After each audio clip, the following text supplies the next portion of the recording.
Kauni Lampung Selatan menuju Pelabuhan Merak Banten. Kami dari pihak kapal ada beberapa dulu himbauan yang harus kami sampaikan biar Bapak Ibu naik kapalnya aman, nyaman, selamat sampai tujuan. Nah, tapi sebelum saya memberikan himbauan di sini, biar lebih enak saya ucapkan dulu salam. Assalamualaikum warahmatullahi wabarakatuh. Alhamdulillah, yang jawab salam saya banyak. Yang jawab salam saya doain kelak kalau kita udah nggak ada masuk surga. Ya, amin. Yang nggak jawab salam mungkin berlainan agama, salam sejahtera aja. Ibu bapak ini harus ketahui ya, perjalanan kapal ini nanti memakan waktu normalnya kurang lebih 2 jam, paling lama 2 jam setengah. Ini kapal berangkat kurang lebih jam 10. Berarti nanti nyandar Merak kita nyandarnya sekitar jam 12-an, paling lama jam setengah 1-an. Tapi kalau ada keterlambatan juga, harap maklum ya, jangan marah-marah sama pihak kapal karena sekarang faktor cuaca. Sekarang cuaca Bu menurut BMKG Selat Sunda gelombangnya lumayan tinggi, yaitu sekitar 1 meter sampai 2 meter setengahan. Jadi kalau ada keterlambatan, harap maklum ya, jangan marah-marah sama pihak kapal. Yang penting kita selamat sampai tujuan. Ya. Nah di sini kami Bapak Ibu berdiri di hadapan Anda bukan buat maksud buat nakut-nakutin, karena sekarang ombaknya lagi besar. Di sini Bapak Ibu harus paham tentang keselamatan, terutama pakai baju pelampungnya. Nah, tapi sebelum saya lanjut, kira-kira di sini Bapak Ibu udah pada tahu belum cara pakai baju pelampungnya? Udah pada tahu belum? Nah, kalau belum, tolong perhatiin semuanya ya. Oh iya lupa, sebelum saya peragain, nanti harus tahu ya, kalau ada apa-apa di atas kapal, jangan panik. Kalau kapal ini terjadi musibah, nanti ada tanda-tandanya. Apa mas tanda-tandanya? Yaitu suara suling 7 kali pendek, 1 kali panjang. Baru tanda kapal terjadi musibah. Ibu bapak semua yang ada di kapal wajib menggunakan baju pelampung ini. Tapi kalau cuma gara-gara ombak gede, hujan gede, angin gede, tenang aja ya. Jangan sampai kayak barusan Bu dari Merak ke Bogor lucu. Ada ibu-ibu 3 orang lari-larian dari luar ke dalam nyari-nyari baju pelampung.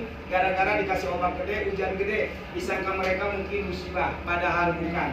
Ingat dimanapun Bapak Ibu naik kapal, kalau terjadi musibah itu ada tanda-tandanya ya. Jangan panik sendiri. Soalnya takutnya kita Bapak Ibu panik sendiri, pakai baju pelampung sendiri, loncat lagi sendiri ya. Nanti kita repot nolonginnya. Tapi kalau Bapak Ibu dengar suara sulingnya beda, 6 kali yang panjang, 1 kali yang pendek. Tanda kapal terjadi musibah udah darurat. Kita semua yang ada di atas kapal ini wajib loncat. Jadi yang berani loncat tinggal berloncat, berani terjun tinggal terjun, nggak berani terjun juga ya, jangan di kapal. Soalnya takut kebakaran ya. Nah, tapi ingat ya, kalau ada apa-apa di kapal jangan panik. Kalau panik soalnya bukan sedikit orang. Karena pernah kejadian di kapal lain ya, kapal ada yang kebakaran. Ini baju pelampung kami bagiin, bukannya dipakai. Saking paniknya cuma diteng-teng doang. Sambil lari-lari bawa barang bawaan. Ada yang bawa kardus, tas, plastik. Ingat kalau kejadian beneran, barang bawaannya tinggalin. Selamatin diri sendiri dulu. Yang bawa anak-anak, anak-anaknya pakaiin dulu. Ya. Dan Bapak Ibu juga jangan panik kalau ada apa-apa. Soalnya pernah kejadian tahun 2014, tahun 2016 lupa lagi ya. Ada kapal di Selat Sunda kebakaran, namanya KMP Laut Teduh. Di situ ada 3 orang, meskipun udah pakai baju pelampung meninggal. Kenapa bisa begitu? Karena gara-gara salah pakai. Ini yang harusnya dimasukin ke tangan, ke kepala. Saking guru-gurunya mungkin itu 3 orang, masuknya asal, masuk ke kaki. Tempelin aja di badan. Ini nyiksa diri ya. Ibu bapak loncat yang nongol bukan kepala, kakinya ya. Nah makanya di sini Bapak Ibu kami nggak mau disalahin. Kalau ada apa-apa di atas kapal, Bapak Ibu sampai nggak paham tentang keselamatan, terutama pakai baju pelampung ya. Karena harus tahu, ibu bapak yang harus pertama Bapak Ibu lakuin, pertama-tama naik kapal itu lihat cara pakai baju pelampungnya.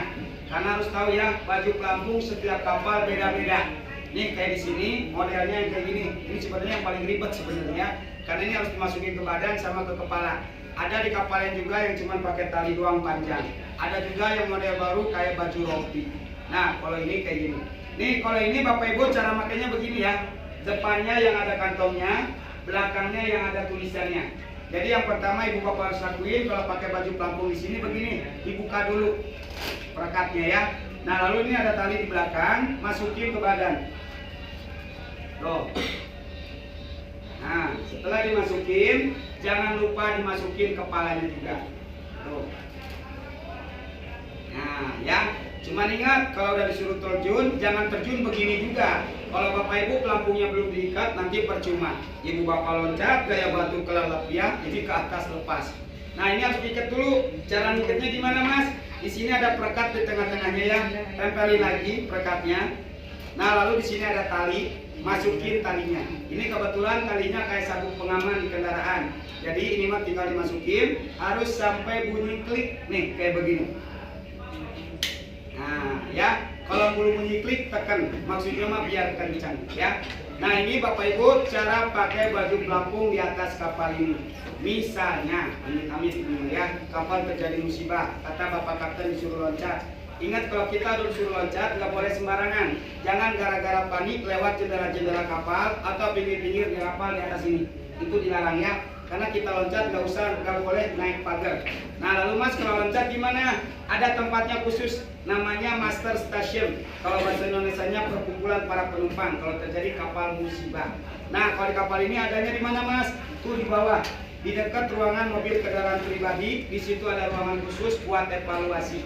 Kenapa di bawah Mas? Pertama kita loncat nggak terlalu tinggi ya. Kalau di sini kebayang kita ketinggiannya 15 sampai 20 meter. Kalau di bawah mending 7 sampai 10 meter.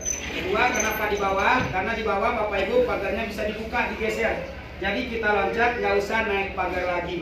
Cuman ingat ya, cara loncat dari kapal juga ada aturannya, nggak boleh sembarangan. Karena kita loncatnya lumayan tinggi, 7 sampai 10 meter, wajib kaki duluan.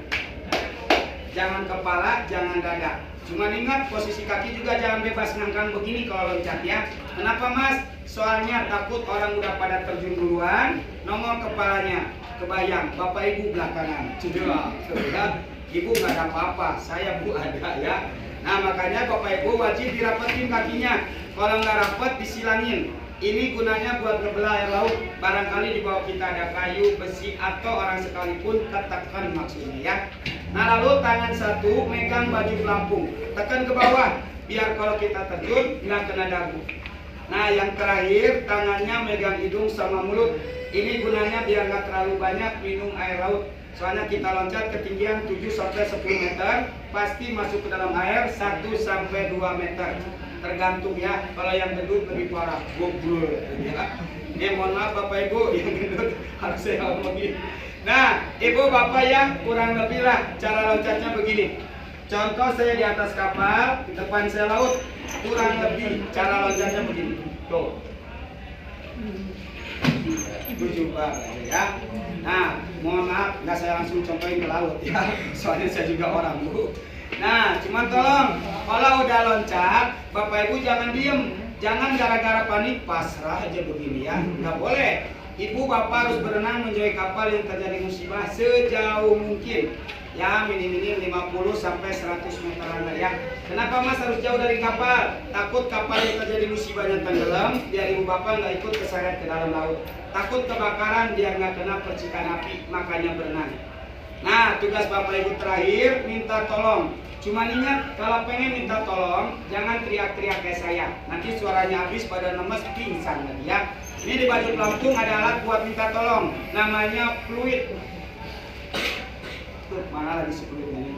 Oh ini Bu nyempil. Nah, Mas kok fluidnya beda sama yang di darat? Iya Bu, soalnya Pak ini fluid, konon katanya suaranya kenceng banget. Saking kencengnya kalau ditiup di sini di Bakahuni bisa kedengeran sampai Merak. Kalau ditiup di Merak bisa kedengeran sampai sini Bakahuni. Kira-kira ini fluid boleh dicoba enggak di kapal ini? Boleh dicoba? Kalau boleh saya tiup, kalau enggak. Boleh dicoba? Nah, saya udah minta izin ya. Ini karena ruangannya kecil tertutup, takut suaranya kencang beneran, nanti tutup telinganya sebentar. Nanti saya hitung dalam hitungan 3. Udah hitungan 3 saya tiup. Terserah ya mau ditutup, mau kagak, udah nggak tanggung jawab saya lagi. Soalnya saya udah minta izin. Siap, saya hitung. 1, tahan. 2, tahan. 1, ya, 2, 3. Nih rasain.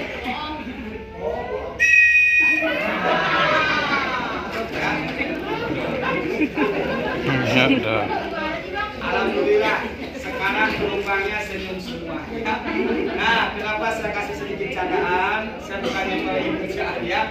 Soalnya saya lihatin dari sini penumpangnya 60% masih tegang. Ini Bapak Ibu jangan tegang.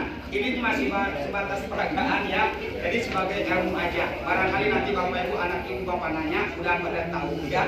Tapi ini beneran. Kalau pengen minta tolong, tiup kulitnya yang kencang. Nih, suara aslinya begini. Udah jangan ditutup lagi ya.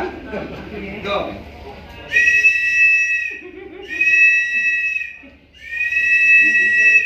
Nah, cuman ingat, kalau udah ditolong, jangan ditiup lagi. Berisik soalnya ya. Ibu, selain ada fluid di baju pelampung, disediain senter. Ini senter gunanya buat apa, Mas? Kalau terjadi musibahnya di malam hari, yang dilihat sama tim SAR bukan muka Bapak Ibu. Nah, lalu apa, Mas? Meskipun hitam mau putih, mukanya nggak kelihatan. Ini yang dilihat senternya. Cara ngidupin senternya gimana? Di bawahnya ada tali, tarik talinya. Tuh, nanti nyala. Ucap, kicup, ya. Angkat ke atas sambil lambaikan tangan. Ingat jangan dimasukin ke air, nanti disangka mau bercumi lagi nelayan ya.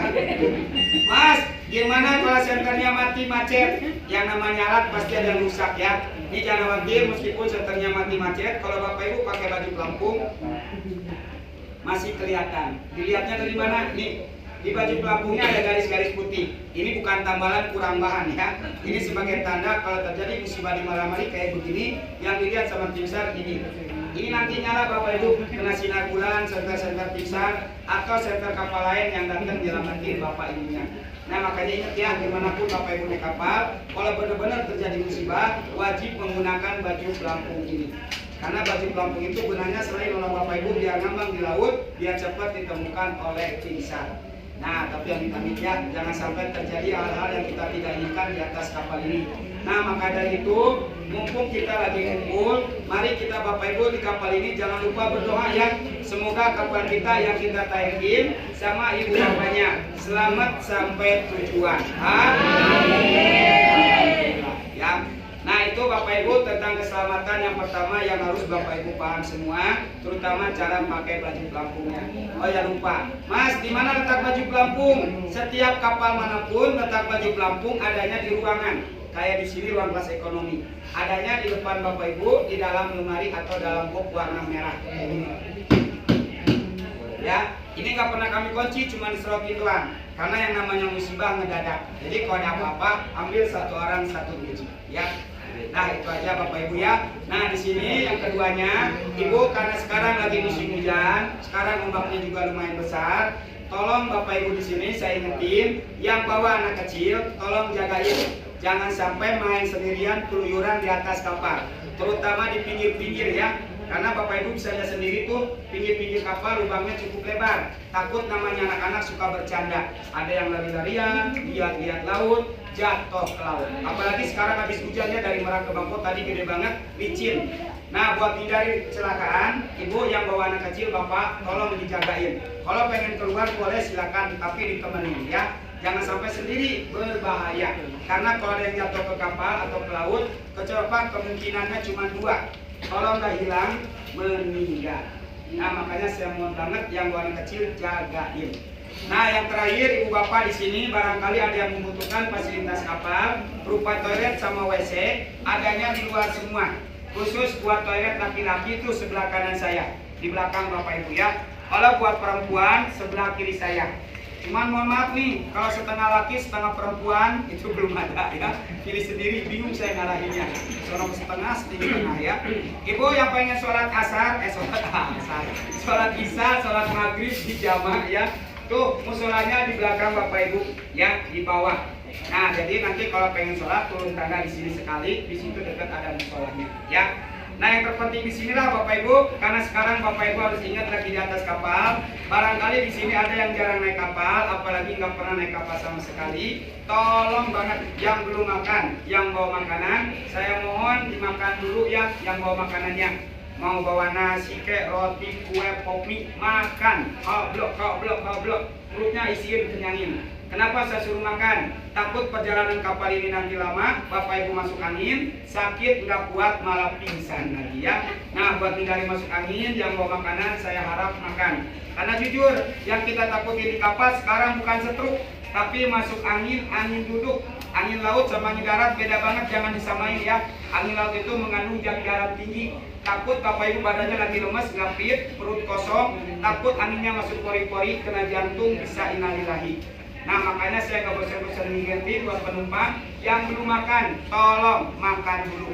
Mas, saya mah gak bawa makanan, gimana ge? Nih yang gak bawa makanan, yang belum makan jangan khawatir juga ya. Tuh, di belakang atau di depan Bapak Ibu banyak makanan.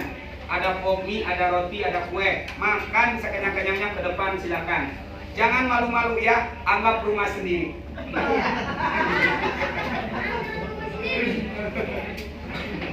Nah, cuma ingat, kalau nggak makan, kenyang, bayar sendiri-sendiri ya. Jangan gratis. Kalau gratis kasihan teman saya bangkrut nanti ya. Ini kenapa saya suruh makan? Jujur Bu, sekarang ini ombak suka gede, suka ada yang pingsan. Jadi kalau anak pingsannya anak kecil ya, anak gadis. Kalau ibu-ibu berat ternyata Bu ya. Jadi tolong yang belum makan jaga kesehatan makan.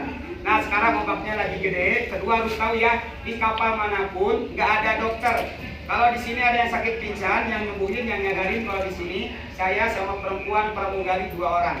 Syukur-syukur kalau yang pingsan sadarnya di kapal ya, kita enak legaan. Cuma kalau ada yang pingsan di kapal, kapal udah sadar. Belum sadar-sadar tuh yang pingsan. Terpaksa kita pihak kapal pasti manggil mobil ambulan.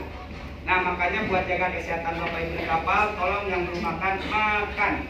Mas, saya mah udah makan, tapi merasa sakit di kapal. Mungkin Bapak Ibu jarang naik kapal. Nih, jangan khawatir. Karena sekarang Bapak Ibu naik kapal sehat, turun dari kapal harus sehat. Kita sekarang buat jaga-jaga biar nggak ada yang pingsan. Sekarang kita ada satu obat-obatan yang akan kita bagi buat penumpang, biar Bapak Ibu nggak ada yang pingsan. Karena jujur ya, kalau ada yang pingsan di kapal yang kita takutin cuma satu, takutnya meninggal doang. Karena kalau ada yang meninggal di kapal Bu, kita bayar asuransi ternyata mahal ya, 70 jutaan. Nih, daripada ibu bapak ada apa-apanya, lebih baik kita cegah dari sekarang. Karena zaman sekarang lebih baik mencegah daripada mengobati ya. Nah, nanti ini obat-obatannya berbentuk cairan, 1 buah minyak angin lumayan buat pencegahan aja. Karena harus sadar ibu bapak di rumah lagi nunggu keluarganya ya. Nih, obat-obatannya kayak gini. Nah, dulu. Aduh. Nah, Ibu, ini gratis saya kasih.